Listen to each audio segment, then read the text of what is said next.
Un condamné à mort de 14 ans. Ce soir, je vais te parler de l'affaire terrifiante de Georges Stinet. Le 23 mars 1944, Betty June et Marie-Emma vont être assassinées. À la base, les deux filles s'amusaient dehors. Elles faisaient du vélo et examinaient les fleurs. Le lendemain, le corps des deux filles vont être retrouvés et sauvagement amochés par un marteau. Quelques heures plus tard, la police va arrêter le petit Georges, car durant la journée du 24 mars, il a vu les deux filles s'amuser. Mais ils ne se sont pas parlé. Il se fera interroger brutalement, sans avocat ni parents. Et la police va tout faire pour lui faire cracher le morceau. Il avouera sous la pression, alors qu'en vrai ce n'est pas lui qui a commis ces meurtres. Avant de continuer, il faut savoir que le racisme est très présent à cette époque, et vous allez vite comprendre pourquoi. Le 24 avril 1944, Georges va avoir un procès truqué. Les juges seront tous blancs car les noirs n'avaient apparemment pas le droit d'être dans la salle, et le plus choquant c'est que son procès va durer moins de 10 minutes. À peine arrivé, il sera condamné à mort, à 14 ans seulement. Bien sûr, son avocat n'a rien fait durant le procès, et la limite enfoncée. Le 16 juin 1944, Georges va être mis sur la chaise électrique. Et ce qui est le plus choquant, c'est que ces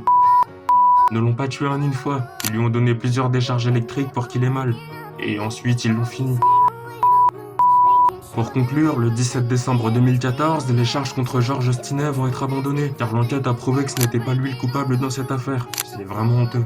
Mais bon, dis-moi ce que t'en penses en commentaire, et abonne-toi.